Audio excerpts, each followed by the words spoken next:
bright light, flashing. Fresh out the tomb like I'm Lazarus. Hop on the beat, no spazzing. Got him in shot like anaphylactic.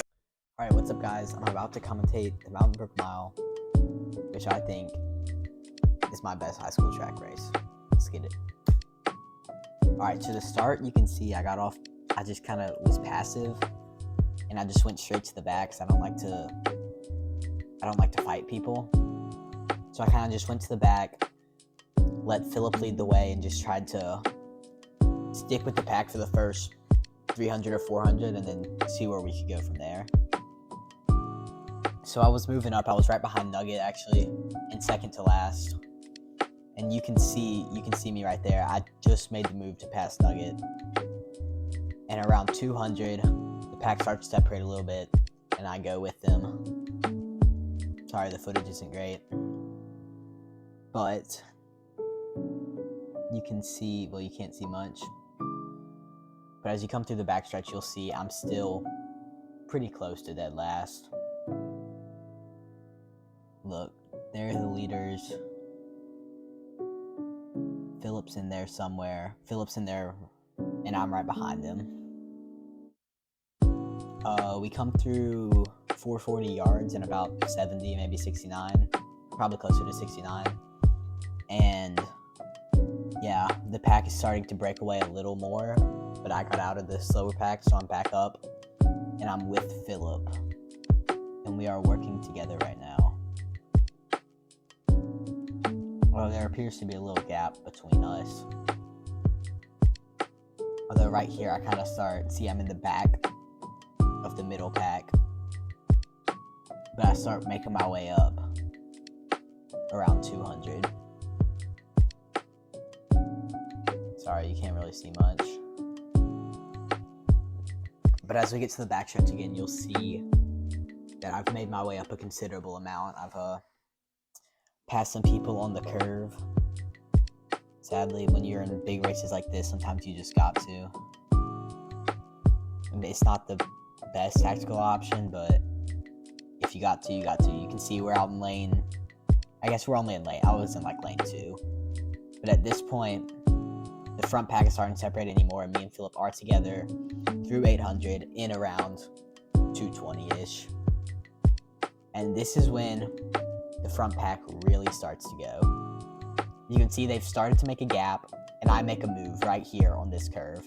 And Philip tries to go, and he gets boxed in a little. But I make it around, and I move to the front of this middle pack, and I start closing the distance between the gap. I start leaving this middle pack and trying to catch up to the bigger pack. Because my goal coming into this race was to win my heat, no matter what. And yeah. So let's wait till we get to the backstretch again. We'll be able to see more clearer. I think at this point I'm at the back of the fast pack, but we'll see. Sorry, some people get in the way. Yep, there's the leader. And there I am. I've made it up to the top pack. And this is where I really make my move. So we come through, again, about right on 440 pace. You can't really see it, but as you'll see in the curve, I take the lead. At about 400, I made my move, and maybe 30 meters later, I took the lead and did not look back. So I got myself a little good gap because I don't have a super good kick. So I gotta run the kick out of them if I want to win it. And at 200, I have maybe a 10-meter gap. Maybe not even that much. No, not that much. Like 5 meters. But the race was fast enough so that my competitors didn't have good enough of a kick to come back and get me. Or maybe they did. You'll have to watch to find out. Okay, coming down the backstretch for the final time.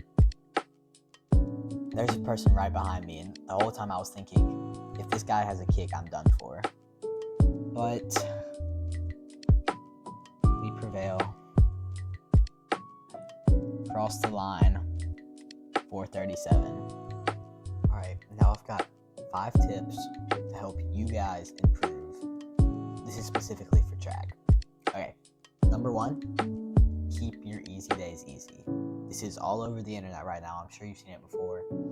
But some of my runs are 5 miles at 8-minute flat pace. And that's okay. Not every day is supposed to be a killer workout. Some days you just need time on your legs. You just need to flush out the lactic acid. You need an easy day every sometimes. All right. Number 2, this one's a little complicated.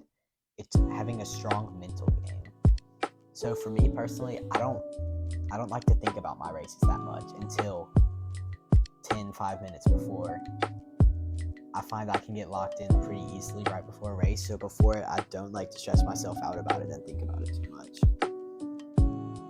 Number 3 is to listen to your coach. Most likely your coach knows what he's talking about. So if you listen to him, you do what he says, you are going to get faster. This one, you have to have some faith and you have to trust. And I know there are times where I've wanted to kill a workout or hit a really hard long run, and my coach has told me, take it easy, and I know for a fact that has helped me. Number 4, this one's pretty obvious. Good nutrition and good sleep.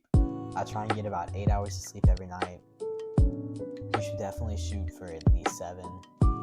And nutrition, you don't have to eat super healthy, just don't eat bad, and make sure you're drinking enough water.